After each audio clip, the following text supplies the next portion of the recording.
Assalamualaikum warahmatullahi wabarakatuh. Perkenalkan, nama saya Meske Devi Fridayanti. Saya berasal dari jurusan Hukum Ekonomi Syariah. Di sini, saya akan menjelaskan sedikit materi mengenai falsafah hukum perkawinan Islam. Yang pertama, perkawinan adalah ikatan sosial dan hukum yang melegalkan hubungan seksual antara laki-laki dengan perempuan serta membuat hubungan kekerabatan.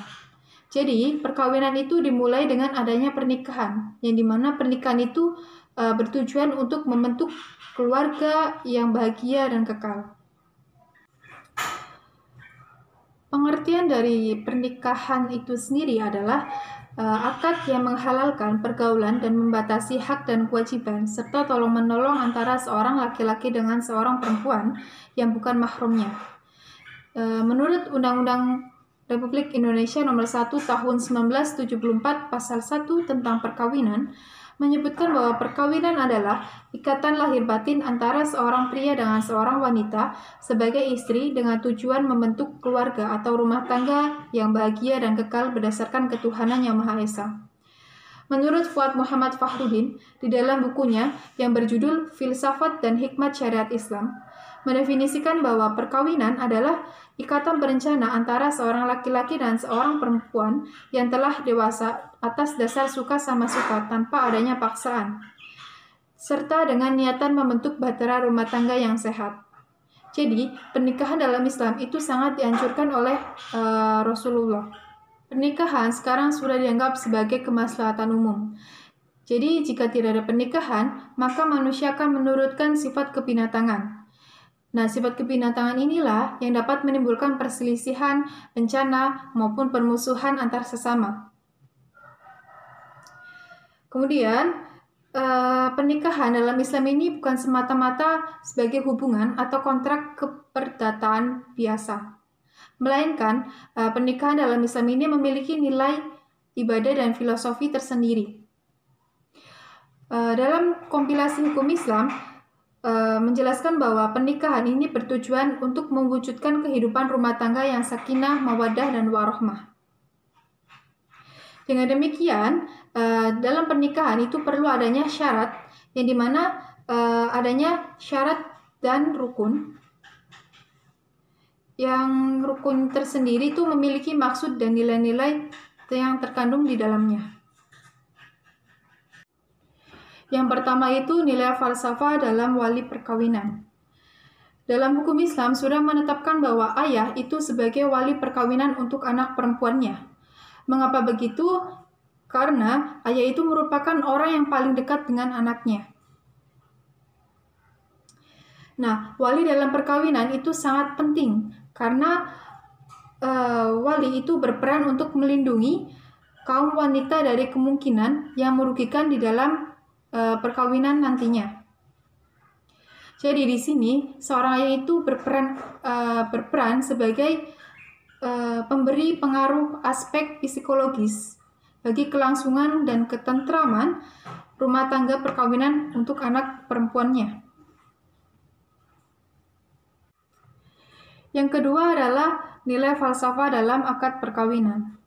Jadi dalam perkawinan itu tidak terlepas dengan yang namanya akad. Menurut ulama mazhab, itu bersepakat bahwa pernikahan baru dianggap sah apabila dilakukan dengan akad, yang mencakup ijab dan qabul antara wanita yang dilamar dengan lelaki yang melamarnya, atau pihak yang mengantikannya seperti wakil dan wali. Pernikahan tidak dianggap sah apabila pernikahan tersebut semata-mata hanya berdasarkan suka sama suka, tapi tanpa adanya akad. Yang ketiga adalah nilai falsafah saksi dalam perkawinan. Nah, saksi ini merupakan rukun dari pernikahan. Nah, saksi juga berguna untuk mengantisipasi kemungkinan-kemungkinan yang bakal terjadi di kemudian hari apabila salah satu dari pihak suami atau istri itu terlibat dalam perselisihan. Jika dalam suatu pernikahan tidak adanya saksi, maka pernikahan tersebut tidak sah.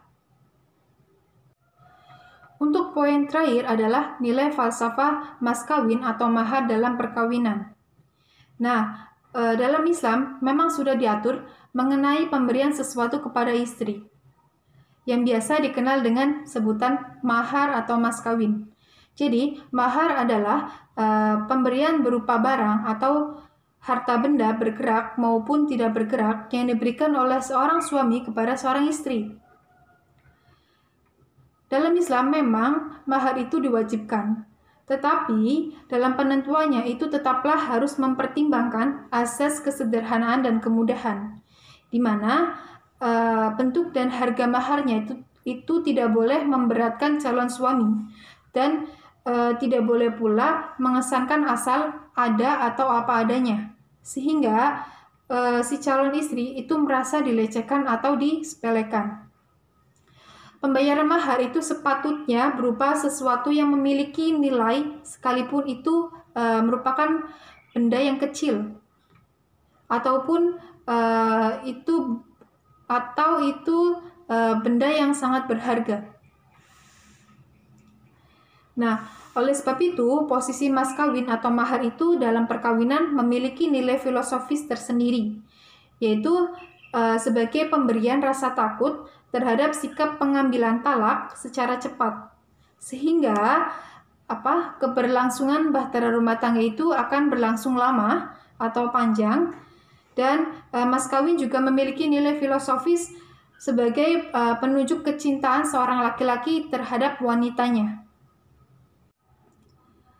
Mungkin itu materi yang dapat saya sampaikan, dan mudah-mudahan materi yang saya sampaikan ini berguna untuk semua orang. Kurang lebihnya saya mohon maaf. Wassalamualaikum warahmatullahi wabarakatuh.